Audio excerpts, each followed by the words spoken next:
Raiva versus assistência. Todos deveriam ser rápidos em ouvir, lentos em falar e lentos em irar-se, pois a ira do homem não produz a vida justa que Deus deseja. Tiago capítulo 1 versículo 19 e 20. Deus me ensinou uma lição valiosa sobre a raiva um dia, há anos atrás, quando permiti que meu filho pegasse meu celular emprestado quando ele estava saindo. Isso não era exatamente incomum, mas o que era incomum foi o fato de que depois que ele voltou para casa, e eu pedi para ele recolocá-lo no carregador, ele confessou que não sabia onde estava. Imediatamente começamos a procurá-lo em todos os lugares que podíamos imaginar. Como nossa busca não conseguiu descobrir meu telefone, senti aquela velha sensação familiar de sangue subindo a minha cabeça. Minha raiva e frustração estavam aumentando. Fiquei tentado a dizer algo ao meu filho do qual sabia que teria que me arrepender mais tarde. Naquele momento, pensei que poderia valer a pena. Nesse momento, Deus me deu o saber de que, se eu quisesse sua ajuda, precisaria conter minha raiva, orar e deixar o assunto em suas mãos. Por mais que eu quisesse descarregar minha raiva em meu filho, queria ainda mais meu telefone de volta. Então eu disse ao meu filho que retomaríamos nossa busca no dia seguinte, e fui para a cama, confiando o assunto ao Senhor. No dia seguinte, contei ao meu marido sobre o telefone desaparecido. Ele levou apenas 1 ou 2 minutos para descobrir sua localização, e eu sabia que era a maneira de Deus me ensinar sobre a importância de permanecer calmo e gentil em meio a uma turbulência. A Bíblia diz: mantenha a cabeça fria em todas as situações. 2 Timóteo capítulo 4 versículo 5. Embora seja a maneira do mundo perder o controle toda vez que lhes apetece, os crentes são dotados do autocontrole do Espírito Santo, 2 Timóteo capítulo 1 versículo 7, e Deus espera que façamos uso dele. Isso em situações tensas. À primeira vista, parece que as pessoas mundanas têm uma vantagem injusta, porque muitas vezes é mais fácil descarregar a nossa raiva e parece que inicialmente nos faz sentir melhor. Mas a verdade é que as consequências que essas pessoas sofrem como resultado da sua raiva desenfreada são aquelas das quais o Senhor preferiria nos poupar.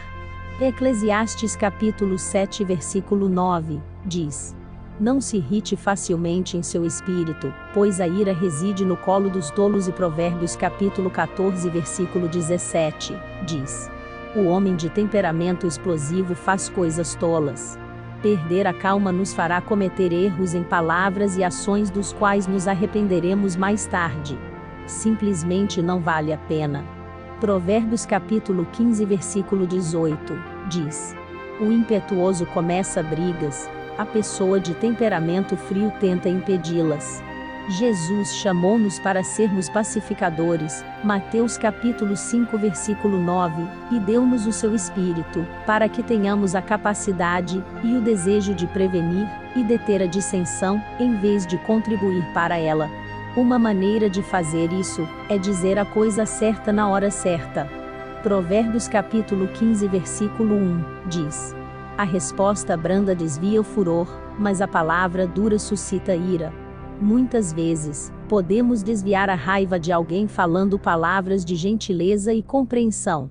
Em casos como esses, muitas vezes sussurrei uma oração silenciosa por ajuda, reivindicando a promessa de Deus em Provérbios capítulo 16 versículo 1, que diz: do Senhor vem a resposta sábia da língua.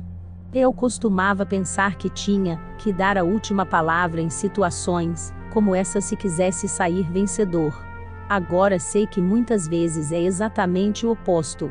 Deus me ensinou que mesmo que eu pareça aos outros um perdedor, terei vencido aos seus olhos, e ele me recompensará de alguma forma. Acho que os crentes estariam mais motivados a resistir à raiva se soubessem o quão destrutiva ela realmente é. Efésios capítulo 4 versículos 26 e 27, diz: não peque deixando a raiva tomar conta de você. Não deixe o sol se pôr enquanto você ainda está com raiva, pois a raiva dá uma base poderosa para o diabo. Quando perdemos a paciência, podemos estar abrindo a porta para que Satanás entre, e roube, mate e destrua. João capítulo 10 versículo 10, é por isso que ser paciente é uma poderosa guerra espiritual. Na próxima vez que você estiver em uma situação tensa, pergunte-se o que você deseja mais: o luxo de desabafar sua raiva, ou as recompensas da ajuda de Deus. Oramos para que você escolha a última opção e descubra por si mesmo que um futuro maravilhoso está diante daqueles que amam a paz. Salmo capítulo 37 versículo 37. Oramos. Senhor, mostre-me como cooperar com o seu plano para desenvolver mais paciência. Lembre-me de que quando escolho perder a paciência em uma situação, posso estar perdendo a sua ajuda. Quando eu ficar com raiva, ajude-me a superar isso rapidamente, como ordena a tua palavra. Efésios capítulo 4 versículo 26. Obrigado porque pela tua graça, serei um pacificador, em vez de um encrenqueiro. Amém.